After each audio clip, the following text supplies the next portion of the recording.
I call bullshit.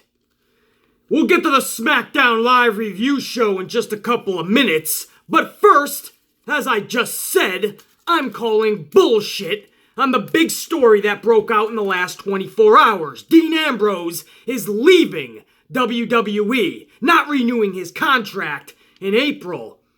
And the big news broke out just an hour after I uploaded that Monday Night Raw review video yesterday on this very channel. And all you guys flooded the comment section with, BC, you gotta address the Dean Ambrose situation. BC, are you gonna make a video about Dean Ambrose? BC, are you gonna talk Dean Ambrose?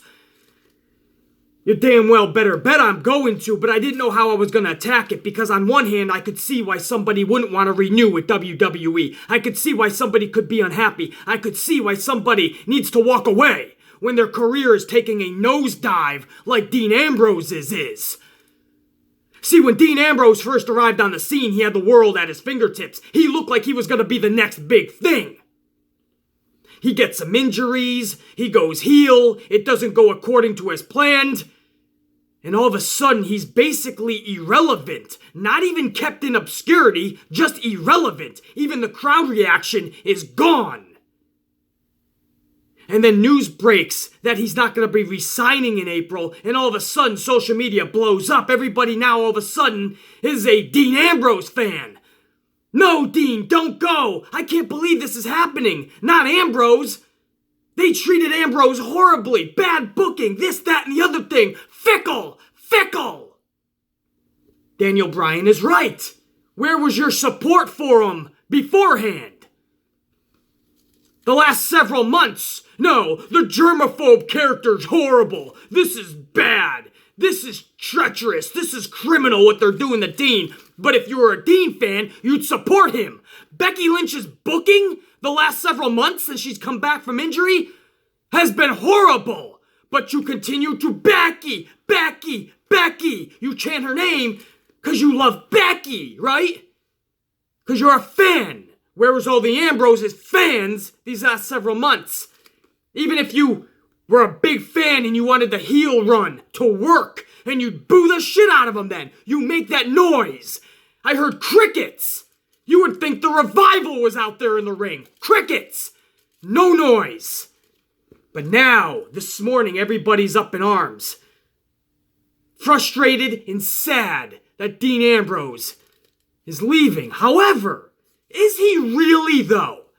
You got some people that think, this is odd. He was just out there with Triple H. He was just throwing jabs at Triple H. People started to pique their curiosity. Triple H has nothing for WrestleMania. Ambrose has nothing for WrestleMania. Ambrose is that lunatic type character that doesn't care about the corporate structure, doesn't care about the company, doesn't care about Triple H's suits and ties, or what McMahon thinks about him. That could be a damn good storyline. I remember back in March 2016, a pay-per-view called Roadblock. That whole main storyline leading into Roadblock in the Heavyweight Championship was Triple H and Dean Ambrose. I like that storyline. Those two worked well together. Imagine if we upped the ante and we made Dean Ambrose the true, legit, anti-corporate guy. A little bit of Austin, a little bit of Punk, but a whole lot of lunatic fringe. That's what we started to think. Why else are they letting Dean Ambrose throw these hardcore jabs at Triple H, getting in his face, asking if he needs his father-in-law's permission to make moves? And then the very next morning, WWE comes out with an announcement that seems like a work and beyond. If this doesn't sound like a worked announcement, a worked paragraph, then I don't know what is. I'm gonna read it to you, and you let me know anytime WWE announces months in advance that a WWE superstar isn't going to resign, and then on top of that, they say, I hope one day he returns though. Let me read this to you. This is exactly why I am calling bullshit, but I'm gonna read it to you. This is exactly what WWE put as an official message. This is WWE's official statement about a guy still under contract for several more months, who has not been released, and as far as we know, has not asked for a release. Again, official WWE statement. Dean Ambrose, Jonathan Good, will not be renewing his contract with WWE when it expires in April. We are grateful and appreciative of all that Dean has given to WWE and our fans. We wish him well and hope that one day Dean will return to WWE. Oh, sad. Can't believe this is happening. Probably because it's not. If I am wrong here, I'm cool with that. Not the first time I've been wrong, won't be the last. When you put together hours of wrestling talk on this channel, hours every week, hours of talking wrestling every week, I'm gonna be wrong from time to time. I'll fully admit it when I am, and I'll tell you to sit back and hold on. Buckle up. If you think I am, because when it's all said and done, I'm most likely gonna be right. I'll tell you when to do such. But I have no problem being wrong. However, this, if I am wrong, is the stupidest thing WWE has ever done.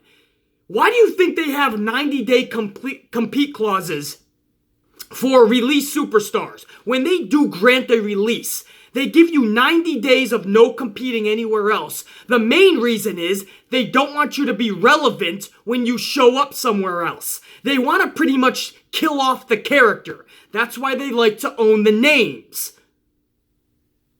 All these characters' names, most of them anyway, is owned by WWE. And then they have to find a new name when they go elsewhere. Even Cody Rhodes can't be Cody Rhodes. He's got to be known as Cody. Because at least that's his real name. They can't screw that up. Rhodes was never their actual last name. So, he can't be it. So they give you 90-day no-compete clauses, and they hope that you just die off, kill off. So when you show up somewhere else, you're kind of irrelevant at that point. That's the whole reason.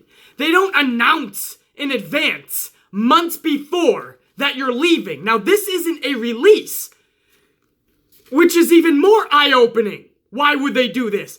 This is just an expired contract. That's all this is.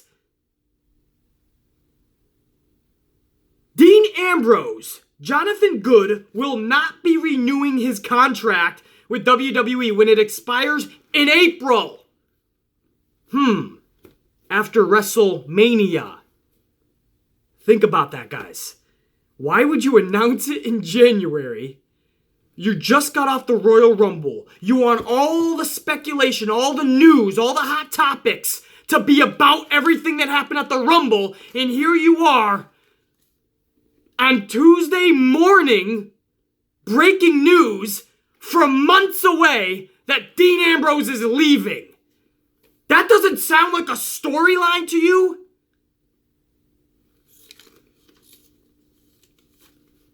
Wouldn't they just announce on a release, not an expired contract, a release, when it actually happens, that they have parted ways with the actual individual Jonathan Good? But they went on to continue after they said Dean Ambrose, Jonathan Good. They went on 2 more times to call him by his wrestling name, Dean. We are grateful and appreciative of all that Dean has given us. We hope that one day Dean will return to WWE. That doesn't sound storyline to you? They ended the statement with, we hope one day Dean will come back. Pleading for Dean Ambrose to come back already. He hasn't even left. It's January. He's not leaving till after April, after WrestleMania. Leaving. Why would they come out with this? Again, if this ends up being truth, and they released a statement 24 hours after the Royal Rumble, Where they knew that was going to create all the buzz? That was going to be your new circle feed? I smell something fishy here. I smell something bad, something rotten here, which actually might be damn epic. This rotten egg might turn into the golden egg. From the golden goose, baby, Triple H himself. This might be Triple H, Dean Ambrose, WrestleMania. And I know, you've seen it at Roadblock March 2016. However, I was okay with that storyline and match. I'd be even more into it if they're actually creating a Dean Ambrose who has nothing to lose.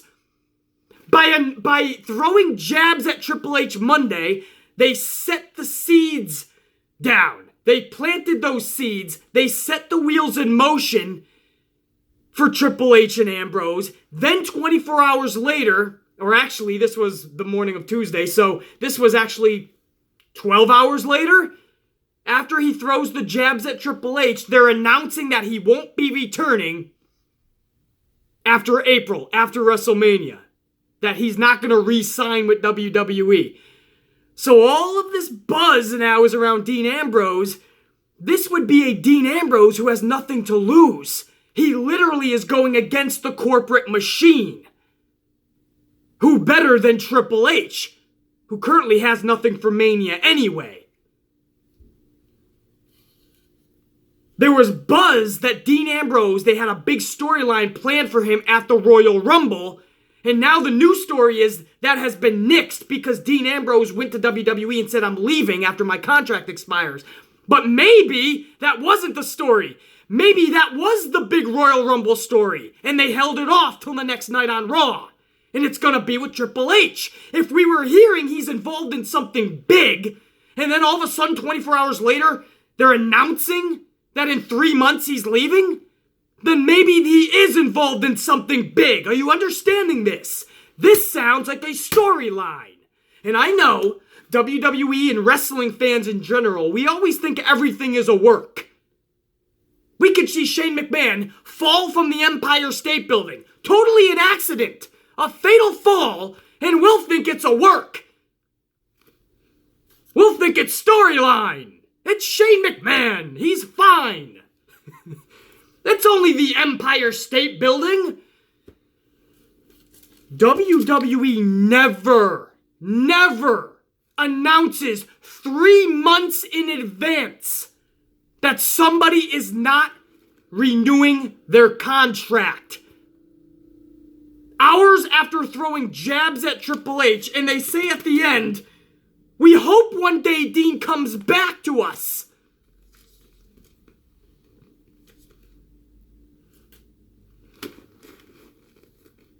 You think they're going to make somebody such a big news story for the next 3 months? When they know the talk now is going to be, when's he going to AEW? What's Ambrose doing next? Again, if I am wrong, this is the dumbest thing WWE could have done. It took all of the stories from Royal Rumble, and that's all I was getting yesterday. In my feed from the Raw video, everybody asking about Ambrose. When you turned up on Twitter or anywhere on social media, it was all about Ambrose. It would have went away. Nobody would have known the real story if WWE didn't come out with this stupid statement. The seeds are planted for something very big between Triple H and Dean Ambrose now. And now by them coming out with that statement, Dean Ambrose literally, to even the casual and mainstream media fan, he could play this character like he doesn't give a damn what Triple H, Vince McMahon, or any suit and tie in WWE does to him. He's gonna run roughshod for the next 3 months. You're telling me that's not a fun Dean Ambrose? A Dean Ambrose that for the next 3 months can do whatever he wants because he knows he's leaving? To me, it sounds like storyline. We won't know for sure for the next few weeks.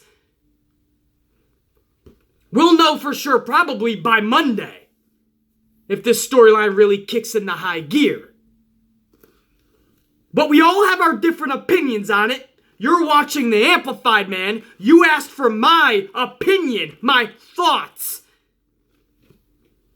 Well, I put some logic with some common sense. I mixed it with a little bit of research. Some good old thinking. And that's what I came up with. This sounds bogus to me, but it could turn out to be really big, really good for all of us. That's all I'll say about it. Can't say much more. We don't know for sure. My upfront thoughts on this, WWE's statement sounds so worked. Probably the most worked thing I've seen in years. By WWE anyway. By them trying to work themselves into a storyline, this is probably the biggest I've seen in a while. For them to go that out of their way to make a statement. But again, if this is legit, what the hell are you doing? 3 months and they're acting like they just parted ways with a superstar within the hour. WWE has just come to terms with the release of John Morrison. Or then they say his real fucking name. We wish him all the best in his future endeavors. So what does this mean? Every time somebody decides they're not going to renew their contract, we're going to get that months in advance? We hope he comes back to WWE soon? What the fuck? You're treating this guy like he's out the door. They're still months away. Not buying it. Not buying it at all. For them to make a statement, and don't forget, anything, even if this was to be true and Dean said, I want to walk away, 3 months from next week, tomorrow, Dean could change his mind. They're going to polarize and blow up this news story months in advance when they know Dean and WWE can come to terms at any moment? They're going to make this a news story months in advance? When the guy was basically irrelevant anyway. So you could have literally pushed him into obscurity by giving him a release and then 90-day no-compete. I don't know, man. Something's up. I'm not buying this. I'm calling bullshit. Let's get on with the SmackDown Live review and reaction. So we'll start with Bex, right? As Charlotte calls her, there's no badass name better than Bex. That's so sad, man. The best thing Becky Lynch needs for her career right now is to get away from Charlotte Flair, because whenever Becky Lynch is next to Charlotte Flair in the same ring and they're cutting promos especially, Becky Lynch looks like she looks like an abused victim of some sort. She looks like the younger stepsister that just gets pushed to the side. She looks like Charlotte's bitch. She really does. Becky Lynch never looks comfortable in there with Charlotte. She never looks like she can stand up for herself. Charlotte looks like the bully in this situation, and it does nothing but hurt Becky Lynch's character. I know, I'm gonna get that BC, what are you talking about? Listen to the crowd last night, BC. They were screaming Becky. She's white hot, BC. The momentum has gone nowhere, BC. You were wrong, BC. Okay, they also screamed in that same Becky Lynch promo, you deserve it. And then later on, when Charlotte Flair and Becky Lynch just threw a couple of punches at each other, they screamed, this is awesome. That crowd gave every wrestling chant you could think of in that one 10-minute segment. That had nothing really going on. So yeah, I'm gonna take the words of the crowd. Becky Lynch is faithful. If you're not on the Becky Lynch bandwagon, you know what I'm talking about. The booking of Becky Lynch. Where the hell did it go? When she was that badass character in 2018, that's what we loved, not this. And now I call them Becky's bitches. These are the bandwagon fans that are clinging on to that booking that she had in 2018, and they're thinking she's the greatest thing since sliced bread now, but look at the way she's being booked.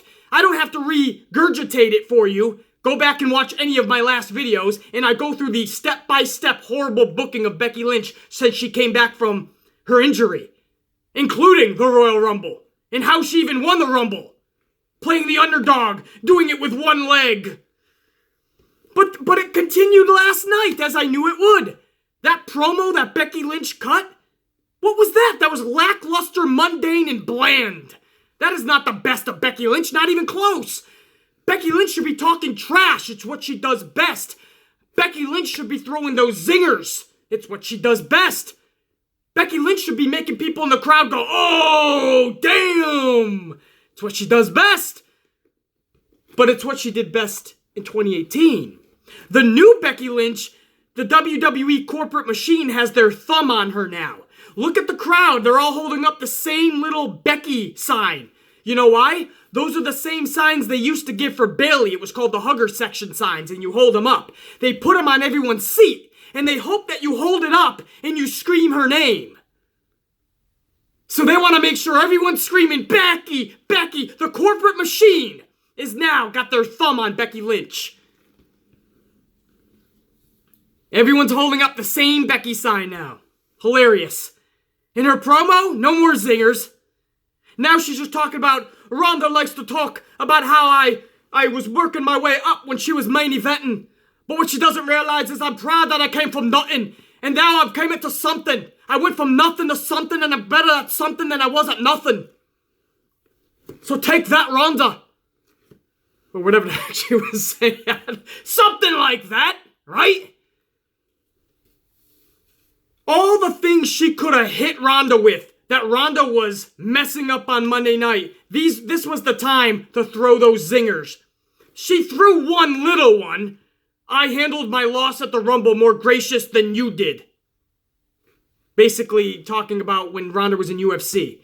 And she wasn't the best loser, right? She didn't handle it well. Well, if you're a real winner, you probably shouldn't be handling any losses real well. So I'm with Ronda. That's how much she wanted to win. I love that. And just as much as they're screwing Becky's character, they're screwing up Ronda Rousey too. Ronda Rousey is booked to every week go out there on Monday Night Raw and cut a promo about how you should go for your dreams and reach your goals and aspirations. Conquer your goals, dreams, and aspirations. You can do anything. Be a fighting champion. That's not Ronda Rousey. Rousey talks trash.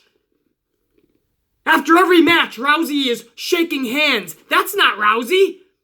Rousey likes to take her hand away from people. She doesn't like to shake hands. She talks trash. She's an asshole in the octagon. That's how she should be booked in WWE. That's what gained her fame. That's why we grew to love her.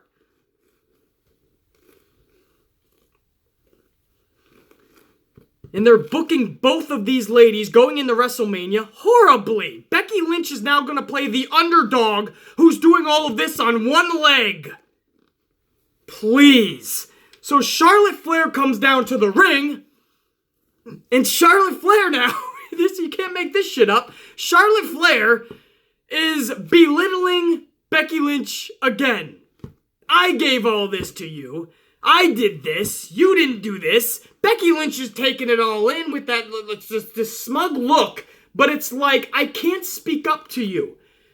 Because then you'll put me in my place. So she gives this weird sucker punch to Charlotte's throat. Nobody knew how to react. The whole crowd at first was like, what? Oh, yeah! What the fuck? And then she just walks away. Or hobbles away. What? I don't you throat punched her. The old Becky Lynch, right? Way back in 2018. But back in that run, Becky would start clobbering a motherfucker. But now, she walks away after a weird throat punch, a sucker punch. So she throws a sucker punch, walks off. Charlotte Flair's like, what the fuck? Charlotte Flair has to go and catch her. Charlotte Flair starts beating on Becky Lynch. Becky Lynch starts to go back towards Charlotte. She acts tough. And this is the thing with Becky Lynch, what I don't like about the character. She acts tough now, but she's not backing it up. The tap out to Asuka in 6 seconds at Royal Rumble is just one thing of many I've seen with Becky Lynch lately. But then she goes to act like she's going to go attack Charlotte, but then she starts backing up. Charlotte is now on the apron or up on the steps. Charlotte is laughing at Becky and going, shake it off, Bex, shake it off. And instead, Becky Lynch keeps retreating. She keeps kind of backing up. It looks like Charlotte wants to fight, and Becky Lynch is trying to run away.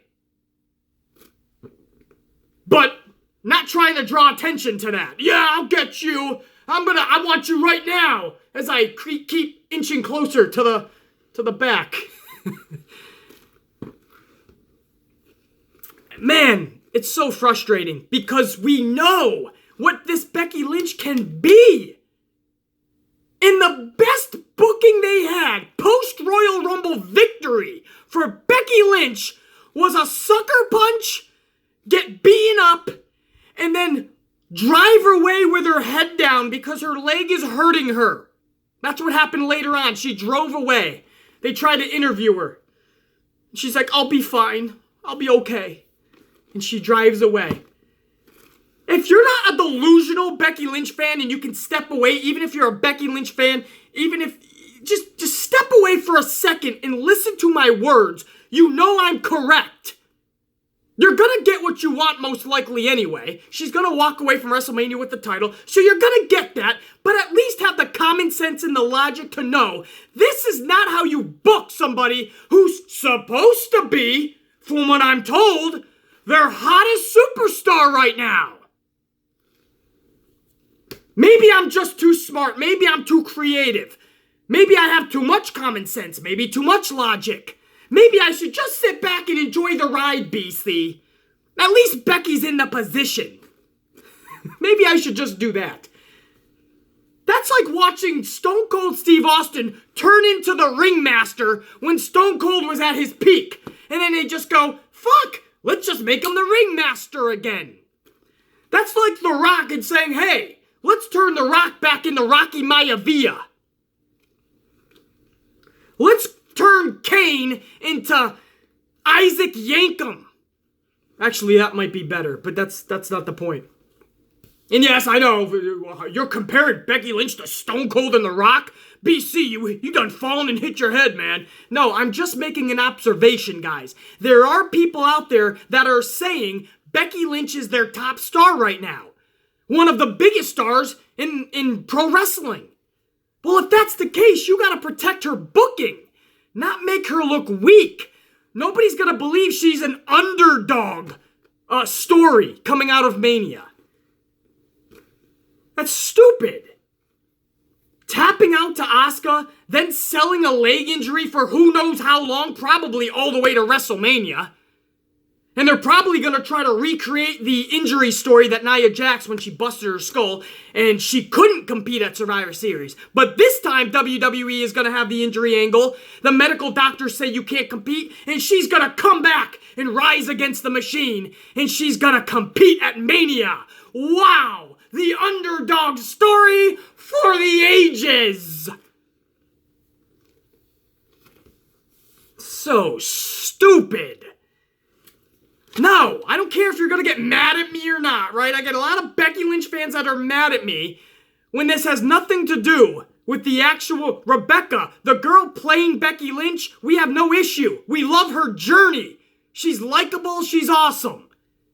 The Becky Lynch character and storyline for my main event at WrestleMania, I need to be top notch. I'm not a Becky Lynch bandwagon sheep. So I don't care if you get mad at me. If you tune into this channel, you're gonna get the truth. Then we went into, that's all I gotta say about that. That was the segment. Everyone's yelling, this is awesome. What's awesome? Becky Lynch is backing up and Charlotte Flair is laughing at her? All right, I thought you were just chanting her name. So then then we went into something. Now this is just mind-bogglingly confusing, but that's WWE for you. Shinsuke Nakamura just wins the United States Championship back on Sunday on the kickoff show of the Royal Rumble. And then 48 hours later, he is on SmackDown dropping the title to R-Truth. Now, I thought when R-Truth wins a championship, I'm going to be ecstatic. However, this is just... Who thinks of this? R-Truth rolls up Shinsuke Nakamura. Nakamura's shoulder is clearly up way before the referee counts 3. Way before. I mean, if you see the replay and you can pause this thing, the referee's hand is here. This is the mat, this is the hand, and Nakamura's shoulder is already way up. In fact, both his shoulders, I think, are up. So either this was poorly timed or this was the way it was supposed to be. I have no idea. But R-Truth wins the championship. You're thinking, wow, this was done horribly, but great for Truth. But what the hell does that mean for Shinsuke? What are they doing with poor Shinsuke? Then all of a sudden it gets weirder. Rusev comes down and turns heel out of nowhere. Elias you could see because he was in flux anyway on Monday. So everyone's saying, wow, he just turned heel. I don't mind that at all. To me, he always kind of still was. He was in that middle ground. I never saw a definitive face turn for Elias. For Rusev, that was a turn when he turned. And we thought they were going to start this Rusev Day thing again. Just not as annoying as it was with Aiden English. And him and Lana were going to try to be some big faces now with a mid-card championship. But instead, he comes out full heel. And we learn that, well, first, let me just say, he asked R-Truth for a championship match. And I'm like, we know R-Truth is, his character is not all bright, not all there. The lights are on, but nobody's home. But not even he can be that stupid to defend his championship for no reason a minute after he just won it. But that's what ended up happening. There was a shoving match between Lana and Carmella. And then all of a sudden Rusev goes after Carmella, but R-Truth got in front of Rusev. And then R-Truth is just like, yeah, let's do it for my championship. So then there's an impromptu match that only lasted 3 minutes tops. And R-Truth rolls up Rusev as well, 1, 2, 3. So in the matter of 10 to 15 minutes, R-Truth defeated Shinsuke Nakamura and Rusev. That's great for R-Truth. R-Truth walks out of SmackDown, walks out of Phoenix as a new United States champion. That's great for Truth. Where the hell are they going with Shinsuke? And where the hell are they going with Rusev? Because after R-Truth won the match against Rusev, Rusev begins a beatdown. That's how we know he definitively turned heel. At least that's what we think, right? Because him and Shinsuke started both beating on R-Truth. It was a heel beatdown. And then afterwards, backstage, the Good Brothers, as they're called, Gallows and Anderson, they walk up to R-Truth and they're like, what are you doing, man? 2-on-1? That's not cool at all, man. That's cowardly. And Rusev is talking trash back to them. Shinsuke walks up and they set up a tag team match for the future. Well, we already know Shinsuke's a heel. Rusev looks at Shinsuke and says, I'm going to tag with you this once, but don't stab me in the back. Don't betray me.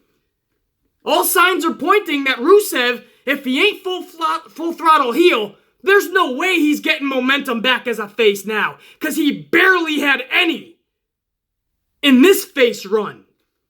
So I don't understand this whole several segments, guys. I really don't know where they were going with this. What was the point of dropping the championship anyway at the kickoff show then? If your goal was to turn Rusev heel, you could have done it through R-Truth. R-Truth pins Rusev. It's a shock win. Rusev's pissed. He jumps R-Truth after the match. Vicious beatdown. Shinsuke still feels he deserves another match for it, so he ends up coming down. There's ways you could have went about this rather than make it so stupidly confusing, and it all started with a weird count by the ref that should have never been, because it wasn't even close. Shinsuke had both shoulders up, it looked. His whole body was coming off the mat at that point. Odd as hell, man. But then the mind-bogglingly stupid decisions continued, right? They announced Rey Mysterio versus Samoa Joe. We go to commercial, we come back. Instead of Samoa Joe, Zelina Vega is up at the rampway talking smack to Rey Mysterio. I can dig this. I especially can dig Andrade. Can we call him Cien Almas or do we just call him Andrade? Either freaking way. Andrade comes up from beyond Rey Mysterio behind him, and he starts attacking Rey Mysterio. Love this. It gives Andrade Cien Almas not just time on the show, not just a chance to showcase his skills. We've seen that, and we're going to see it a lot more, hopefully. But let's put him in a suit, and let's really put edges on his character. Let's really show layers to his character. He's not just a workhorse. He's not just the wrestler. But he can be put in storylines as well. I like that. Zelina's causing the distraction. Andrade comes up from behind in a suit, beats the hell out of Rey Mysterio in a match that Andrade had nothing to do with. So I love that for Andrade. But then, this is where the illogical booking comes into play. They wanted us to forget that there was going to be a match. They never again even mentioned Samoa Joe. They just turned into some graphics about Shane McMahon and Miz for later in the night, Daniel Bryan and his announcement later in the night. They never even said anything about Samoa Joe versus Rey Mysterio.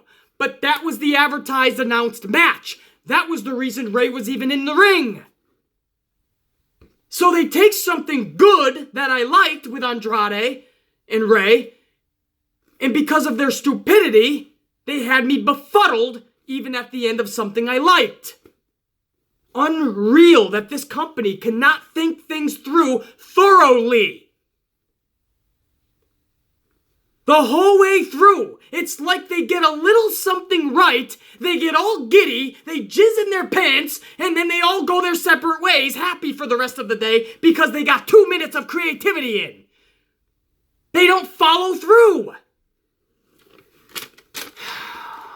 But you see, these are little details, man. Yeah, it's the little details that I watch for, that I take, and that's how I help develop my research and put out facts to you guys. That's why you tune into this channel, because I'm not some other Joe Schmo channel that just dishes out their opinions. I'm not some other dipshit channel that just screams in front of the camera because they're not happy. Or just is another sheep. And they're happy with everything WWE does. And they're giving thumbs up. No, you're going to get facts and truth based on my own research, based on details that I go over thoroughly. It doesn't even end. I can't even end there. The mind-bogglingly stupidity of this company and the mind-bogglingly stupid booking of this company continues. Mandy Rose, Sonya Deville. Again, I like the fact that they put layers on why Mandy Rose was attacking Naomi. They went back to the NXT days. Or was it Tough Enough, I believe, right? Not NXT, Tough Enough. And Mandy Rose and Sonya Deville were both participants. And they had Team Bad back in the day. Sasha Banks, Tamina Snuka, and Naomi. Man, you gotta feel bad for Sasha Banks to be teamed with fucking Tamina. That's when you know your career's not going where you want it to. We love Sasha Banks. We know she's one of the best, if not the best in my eyes. And she's with Tamina. But anyway, they show clips about how Naomi was talking about all these future possible superstars, Mandy Rose, Sonya Deville included in this cast of people. And Naomi was saying, I don't know if you got what it takes. And they said Mandy Rose was smirking or smiling. So they had Tamina go up to the top rope and give a devastating splash to Mandy. And they cut back to Mandy Rose backstage at SmackDown after they were done viewing that clip. And Mandy was like, I've never been the same since that day. I now have issues. I have complications or something. I developed a, something, she said, man. She's got some type of mental breakdown that she's going through, and she's been going through it since day one, after that day, I should say, after day one-ish, right, the Usos. She's been going through this mental breakdown since the day that they pretty much bullied her, made fun of her, said she didn't have what it takes, splashed her from the top rope, and that's why she's made it a personal vendetta against Naomi, and she said it'll never be finished. So I love the fact that they gave that story layers. But then again, just like everything else, they do something good, and then they befuddle you with their stupidity afterwards, immediately. Because she announces that her and Sonya Deville are a part of this Elimination Chamber match, or tournament, whatever it is, at Elimination Chamber. But didn't 24 hours earlier, didn't Tamina and Nia Jax have to earn their way into that match? Didn't the Riot Squad have to earn their way into that match? Both teams on Monday Night Raw, they had a match to earn their way into it. Mandy Rose and Sonya Deville just announced backstage they're in it too. How is that possible? How is that believable? How is that realistic if teams were just competing for it the earlier night, the night in advance, the day before? How the hell can you now just say, I'm in it? At that point, why stop there? Why just say, I won the Royal Rumble, not Becky? I know it looked like she did, but I'm announcing that I won it. Mandy Rose, 2019 Royal Rumble winner. How do you just announce you're in it? Again, the sheep, the ones that sit down when they buy their ticket and they have a sign on their seat. I don't care if it says Becky, Hugger section, fucking AEW. I don't care what the sign says. They're going to hold it up and start chanting what the sign says. I'm not a sheep. I remember what I'm watching the night before, the week before, the month before, the year before, 10 years before. You're not going to give me stupid shit, and I'm not going to come in front of this camera, give a review, and say, hey, good shit.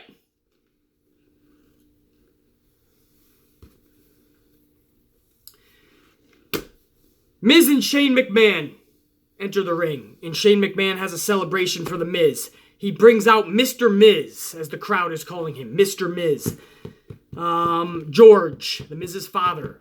And he just says, Miz, I love you. I'm proud of you. And they hug and they embrace. And it's a nice feel-good moment. Listen, I like this team of Shane McMahon and Miz. The tag team division is irrelevant anyway. Why not have it be with two guys I actually respect?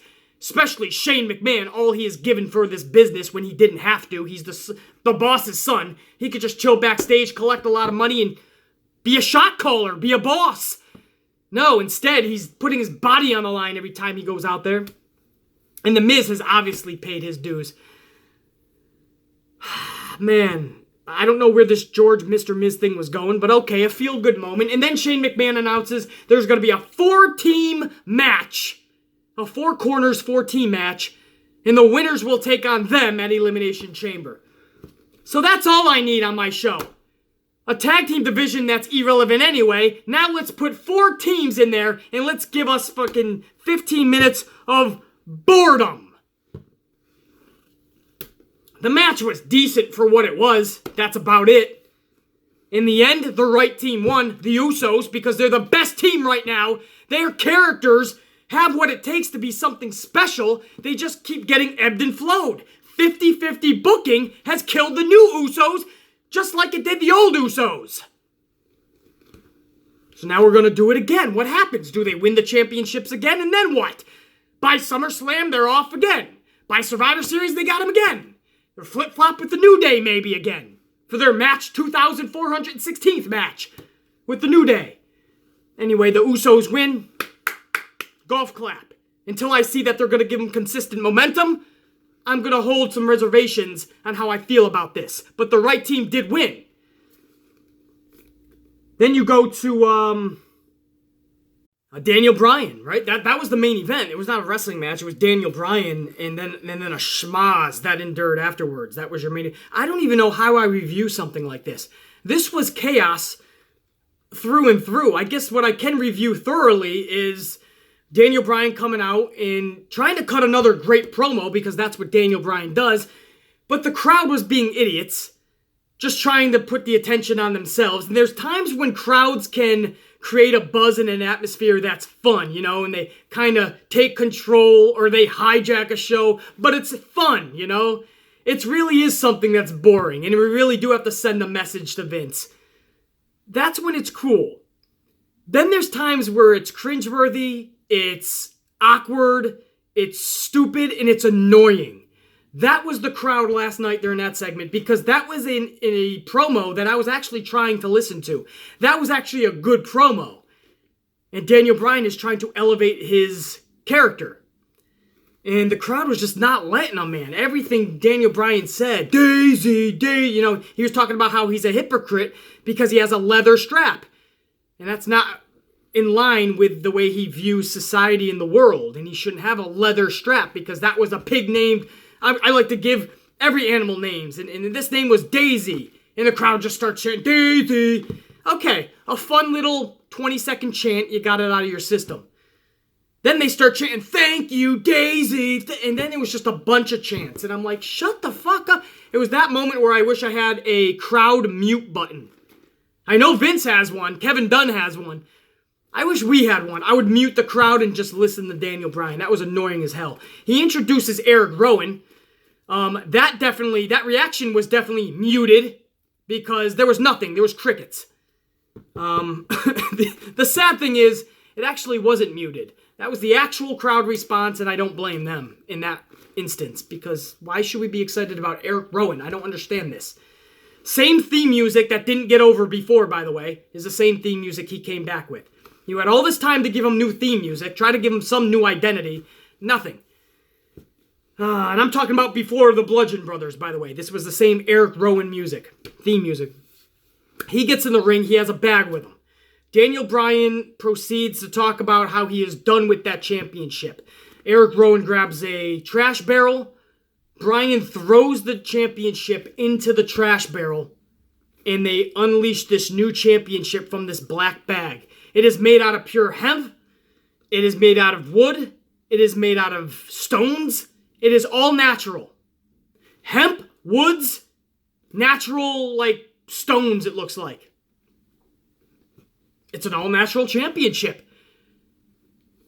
It's interesting to see where it's ugly as hell, but it's interesting to see where they go from here. I wouldn't doubt if WWE starts selling toy belts that are like that. Maybe not actually hemp, but maybe wood, stone, and so I don't even know, man. Listen, this is a weird thing that they're doing, but it's Daniel Bryan. If anybody can pull it off, it's him. Now, apparently a lot of superstars took offense to him throwing the actual championship into the barrel because everybody started coming out afterwards. This is how I don't even know how I'm supposed to review this. AJ Styles comes down. He starts saying something to Daniel Bryan, but Randy Orton comes down and cuts him off. So now Bryan, Styles, and Orton, Eric Rowan as well, all still in the ring, when Mustafa Ali thinks he deserves an invitation to the party. Mustafa Ali, of all people, beat down a couple weeks ago, loses clean, goes to sleep last week. Why is he out there? I don't... What does... If that's the case, bring out R-Truth. Bring out Shinsuke. Bring out Rusev. I don't care if Kurt Hawkins or Zack Ryder is on Raw. Bring them. Everybody gets to come out if Mustafa Ali thinks he deserves a championship opportunity. But he's out there. And Randy Orton throws him off his game immediately. He's like, weren't you just thrown out of the Royal Rumble by a woman? What are you doing out here? And Mustafa Ali's thrown out of his game. And he's like, wasn't that right after I pinned? Threw out. And he couldn't even complete his sentence. So he messed up. He said pinned, thrown out. I think Randy Orton made him do that because Orton also flubbed his line. So they're out there flubbing their lines. Here comes Samoa Joe. And Samoa Joe just lights everybody up. By the way, Jeff Hardy at some point came out as well.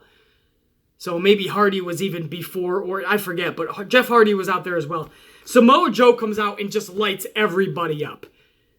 Tells Mustafa Ali, hey, you talk about how you can see in my eyes that I'm a killer, where I can see it in your eyes as well when I put you to sleep. He talks about Randy Orton, and it was great. He says, when I get you, it's not going to be out of nowhere. You're going to see it coming, basically. And he tells Jeff Hardy, he says, why don't you just act like you're at an AA meeting and shut your mouth while I speak to the group. He was on fire, man. Samoa Joe was the shit last night. And then he went up to AJ Styles and he's like, tell me what we all want to know. How's Wendy? And that's when AJ Styles said, fuck that. He starts clobbering on Samoa Joe, and then it's just a melee. Well, Daniel Bryan is up on the commentary booth at this point screaming, none of you will ever get a shot at this. Do you hear me? None of you. Triple H appears up on the Titantron, and he says, Daniel, you're right. No one of them is going to take you on for that championship. All of them are at the Elimination Chamber. And then we fade to black, we go off the air. It wasn't the worst ending in the world, but again, booking decisions. How does Mustafa Ali get an Elimination Chamber title opportunity? I could see if he was like on a winning streak, right? He beat AJ Styles one week. Maybe he beat Daniel Bryan like before he's a non-title match. Beat Samoa Joe. Beat Jeff Hardy. Right? He's on this kid from out of nowhere gets a winning streak. Let's see what he's got. But no. He won a couple matches when he debuted. One of them was just a tag match. And then he totally got his ass whooped a couple weeks ago. And then last week, he falls asleep. What, did he tap out or did he just fall asleep, pass out? Either way, Samoa Joe put him to sleep. Samoa Joe wins the match. So if anything, it's a losing streak. Royal Rumble, he did nothing. He did get thrown out by a woman. Now, was she supposed to be in the match or not? I got you. Still thrown out by Nia Jax, brah. And all of a sudden, just because he was out there, he gets thrown in. It's like Mandy Rose creating her own match. Or R-Truth saying right after he won the match, I'm going to defend it again right now. Nothing made sense last night. And it started with Becky Lynch's booking, as I've been complaining about for what seems like the longest time now. It continued last night, and this show's bad booking just went throughout the freaking show. Unreal, man. So, yeah, that was a shit show of a SmackDown from top to bottom. I don't understand any of it. And at this point, I don't even care to. Let's get over to Monday Night Raw and clean up the shit that we have to from that show before we start worrying about SmackDown. Because Raw has its own holes that need to be filled. Right now, I'm going to double fist some fucking Starbucks Latietas. And I'm going to whoop some ass here in New York City. I hope wherever you guys are, you're going to do the same. Again, as I started this video, be very weary of what you're hearing about Dean Ambrose. Something isn't adding up. Something smells funky over here, and it's Dean Ambrose's situation. I ain't buying it. The Amplified Man needs to do more research on this situation and topic, and I'll get back to you guys. For now, you know the deal. I'll see you guys Sunday for Amplified Podcast. But always be subscribed and notified to the channel because you never know when I'm going to set up an impromptu video. That might come out tomorrow, Friday, Saturday, maybe later today. Whenever I feel like it, sometimes I do impromptu videos, and they're always lighting people up. You know that. We get amplified. So, much love and respect, guys. Holla at your boy, B motherfucking C. Peace, cause he's out. The Amplified Man saying, check you.